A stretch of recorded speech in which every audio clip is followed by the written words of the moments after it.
Welcome to The Explainer. Today, we're jumping right into one of the most baffling, frankly exhausting paradoxes of modern life. It's a question you or someone you know is probably asking right now. Why do two incomes still feel so entirely broke? I mean, we've all been sold the story, right? The idea that two incomes are inherently better than one, that working twice as hard guarantees financial security. But for millions of couples out there, the math is just absolutely not adding up. Picture this, because I bet it sounds deeply relatable. Imagine a couple. Let's say she's in marketing, he's in IT. Combined, they're pulling in $133,000 a year. Statistically speaking, that places them right in the top 25% of American households. On paper, they should be absolutely crushing it, maxing out retirement accounts, taking those amazing beach vacations, and just feeling this deep sense of financial peace. But the reality? They're completely exhausted, they barely see each other during the week, they're incredibly stressed out, and they're living dangerously close to paycheck to paycheck. And this dynamic, it goes right to the heart of the anxiety so many of us are feeling. Because this couple, they did everything right. They got the degrees, they secured the good careers, they merged their finances, they bought the house in the decent school district, they played perfectly by the rules. Yet, when the car needed an unexpected repair last month, no cash. They had to slap it on a credit card. It's just massive financial fragility, despite a six-figure income. Section 1. The modern income illusion. Okay, so we really have to deconstruct this myth that basic addition just magically applies to household salaries. The assumption seems like a no-brainer. If one person making $50,000 can support a family, then hey, two people making $50,000 each should easily support that same family and have a massive 50 grand left over for wealth building, right? Well, no, that's actually not what happened at all. It's kind of one of the biggest financial bait and switches in modern history. The actual term for this was coined way back in 2003 by Elizabeth Warren. This was long before she was a senator, back when she was a Harvard bankruptcy law professor. She and her daughter, Amelia Warren Takiagi, dug into the data of over 2,000 families who had filed for bankruptcy. And the conclusion of that massive study was genuinely shocking. Get this. Families with two working parents were actually more likely to file for bankruptcy than single-income families. Just let that sink in for a second. Working twice as hard, bringing home two paychecks, doing literally everything you were told to do, it actually increased financial vulnerability. The absolute most crucial takeaway here is that this isn't some personal finance failure. It's a systemic trap. Section 2, the two-income trap.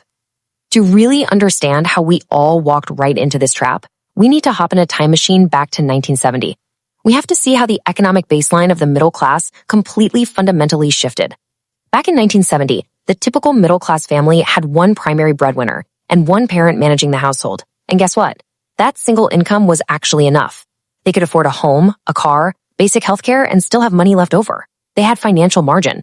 But here's the real kicker. They had an unactivated backup plan.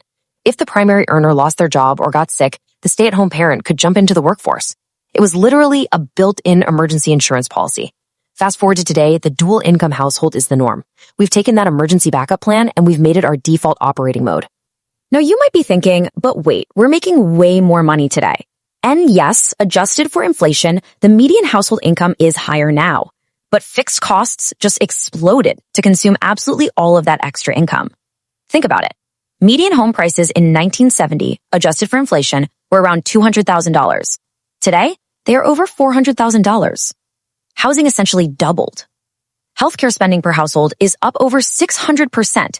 And childcare, that barely even existed as an expense in 1970, and now it averages over $11,000 per child annually. The fixed costs of just being middle class basically expanded like a balloon to eat that entire second paycheck. Section 3, the math of working twice. If you're sitting there thinking, well, we're smart with our money, this surely doesn't apply to us, let me walk you through a pretty brutal step-by-step subtraction of a hypothetical household making $120,000. Let's find out where the money actually goes. Say partner A makes $70,000 and partner B makes $50,000. We're going to zero in on partner B's $50,000 second income. Right off the bat, because of progressive tax brackets, that second income gets taxed at a higher marginal rate since it's stacked right on top of the first $70K. When you factor in federal, state, and payroll taxes, you are immediately losing a massive chunk. Boom. That $50K instantly becomes roughly $32,000 in actual take-home pay. Okay, now, if you have kids, nobody is home to watch them. The average cost of daycare in America is about $15,000 a year for just one child. And honestly, if you're in a high-cost area, that number could easily be double. But let's just stick with the average. We subtract that $15,000 from our remaining $32,000, bringing the real value of that second income down to $17,000. And guys, you haven't even left the house for work yet. Because 2 working parents means 2 commutes. The average American commute costs about $5,000 a year. That's gas, maintenance, vehicle depreciation.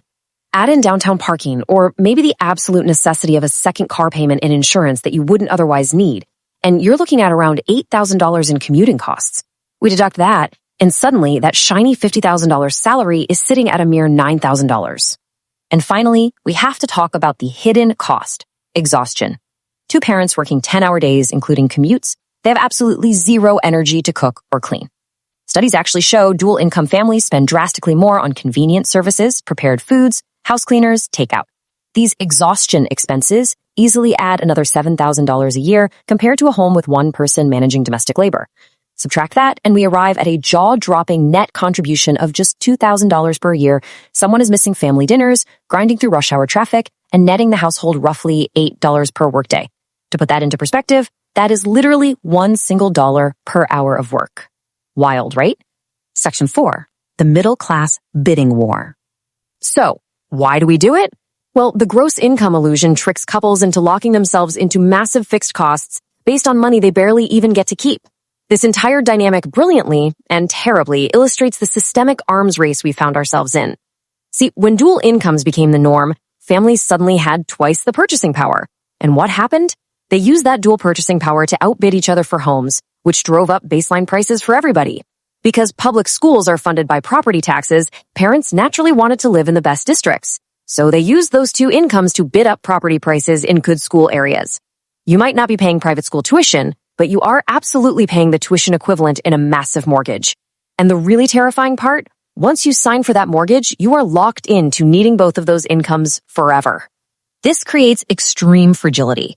A 2019 Federal Reserve study showed that nearly 40% of American adults couldn't cover a $400 emergency expense without borrowing or selling something.